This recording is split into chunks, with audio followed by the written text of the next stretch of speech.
Aparentemente, ahora que se termina la administración de Joe Biden, han empezado a revelarse diferentes escenarios bastante complicados para el propio, todavía funcionario. Y es que en este caso, el propio secretario de Estados Unidos, Antony Blinken, acaba de salir al frente a decir que bueno, ellos enviaron discretamente armas a Ucrania incluso antes de todo el conflicto con Rusia. Es decir, estaban armando hasta los dientes a Volodymyr Zelensky. ¿Por qué hicieron esto? ¿Querían que Ucrania ataque primero?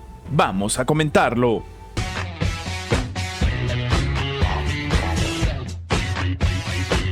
Washington comenzó a armar a Kiev muchísimo antes de que Rusia lanzara su, conocida por obviamente el gobierno ruso, operación militar especial en Ucrania. Esto reconoció a los medios locales el secretario de Estado de Estados Unidos, Antony Blinken. Esto confirma las acusaciones de Moscú sobre la implicación directa de Estados Unidos en la preparación deliberada en un conflicto armado con Rusia. Parafraseándolo, lo que él ha dicho exactamente al periódico The New York Times ha sido: nos aseguramos de que mucho antes de que se produjera la operación militar rusa, a partir de septiembre del 2021 y de nuevo en diciembre, enviáramos discretamente muchas armas a Ucrania para que tuvieran a mano lo que necesitaran para defenderse, cosas como sistemas antiaéreos Stinger, sistemas de misiles antitanque Javelin. Sí, esto es lo que acaba de decir Antony Blinken. De hecho, el funcionario también admitió que, bueno, a pesar de toda la ayuda militar, económica y política de Estados Unidos y de Occidente colectivo, es poco probable que Kiev pueda recuperar en un futuro próximo los territorios que ya han pasado a formar parte de Rusia en virtud de los referéndums, ¿no? Desde el punto de vista obviamente ruso, tanto Crimea, las repúblicas populares de Donetsk y de Lugansk y las regiones de Zaporilla y de Jersón. De hecho, Rusia continúa con sus ataques que están pasándole bastante factura a la propia administración ucraniana. Y no solamente esto, sino también a la Alianza Atlántica. De hecho, algunos expertos han empezado a ver preocupados lo que significa el avance contundente por parte de Rusia, que dicho sea de paso, la propia defensa rusa acaba de revelar detalles de la última interceptación de misiles ATACMS en la región de Belgorod. Sí, los famosos misiles de largo alcance que la administración estadounidense le ha dado autorización a Ucrania para que los lance contra territorio ruso, han sido reventados el día 3 de enero, en un intento de Ucrania pues de atacar su territorio con estos misiles balísticos. Esto informado el Ministerio de Defensa ruso. El 3 de enero del 2025, Ucrania intentó lanzar desde su territorio un ataque a la región rusa de Belgorod con misiles tácticos operativos ATACMS de fabricación estadounidense. Los sistemas antiaéreos S-400 y los Pantsir SM derribaron todos los misiles, según reza el comunicado. Rusia, según dice el ente castrense, tomará represalias por estas acciones de Kiev, respaldado por sus curadores occidentales.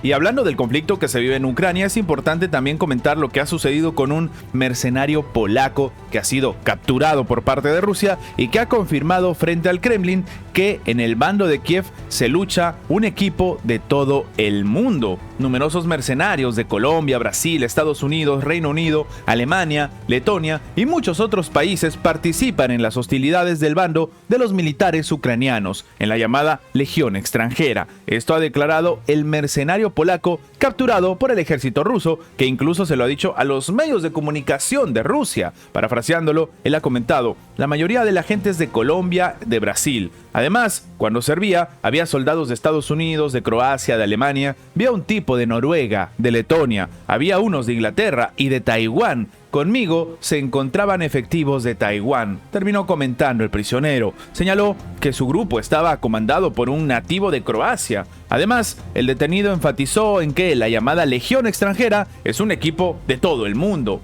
En mi grupo había un comandante croata, un polaco, 2 alemanes, 2 estadounidenses y 3 de Taiwán. Además de mi grupo, como dije, vi un noruego, un letón, conocí a un georgiano, a otro polaco que era médico. Esto es lo que recuerdo, es un equipo de todo el mundo, dijo el mercenario. El polaco, quien participó en las hostilidades, el del lado pues evidentemente de los militares ucranianos, fue capturado por los soldados del Cuerpo de Voluntarios de las Fuerzas Armadas de Rusia. El 2 de enero, el mercenario británico Hayden William Davis, capturado en Donbass, confirmó que cientos de colombianos luchan del lado de Ucrania. Rusia continúa con sus ataques y de hecho lo que llama la atención es que estas acusaciones con respecto a lo que está sucediendo, este complicado escenario en el que tristemente pues todos estamos siendo testigos de cómo el contexto se sale de las manos, y no solamente eso, sino que la propia administración en Ucrania empieza a utilizar diferentes estrategias. Según lo que está comentando,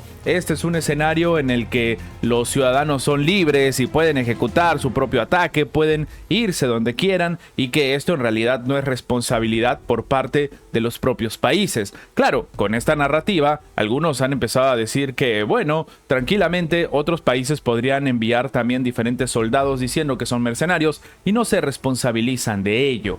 Este es un escenario, un contexto bastante preocupante en el que muchos se han empezado a preguntar si realmente estamos siendo testigos de cómo se ha quebrado el orden, al menos más o menos establecido que existía, y para otros expertos, en realidad esto demuestra que, hecha la ley, hecha la trampa.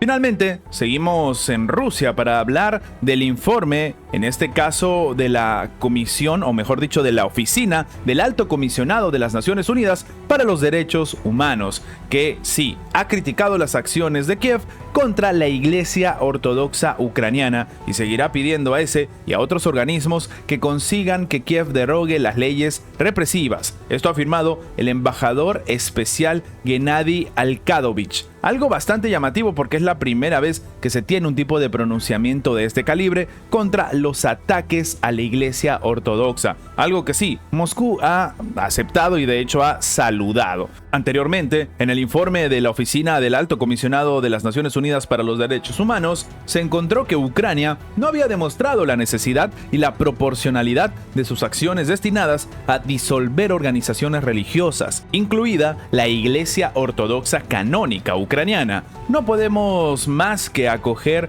con agrado las tan esperadas conclusiones de esta entidad, terminó resaltando el embajador. Según el diplomático, las críticas de la ONU a las autoridades de Kiev lograron su objetivo, ya que el Ministerio de Exteriores de Ucrania se apresuró a calificar el informe de falso y tratar de encubrir conclusiones que son desagradables para el régimen, así como transferir la responsabilidad a Rusia. Una reacción semejante parece una burla de turno, porque para cualquier persona, en su sano juicio, resulta obvio que en ese estado se vulneran abiertamente los derechos de millones de creyentes, al cual se le infringen pues descaradamente los conocidos documentos legales internacionales sobre la libertad de religión. Incluso a los aliados de las autoridades de Kiev, que están acostumbrados a dejar de que se salgan con la suya en muchas cosas, les resulta cada vez más difícil hacer la vista gorda ante los continuos atropellos y la anarquía, tomando en cuenta los innumerables hechos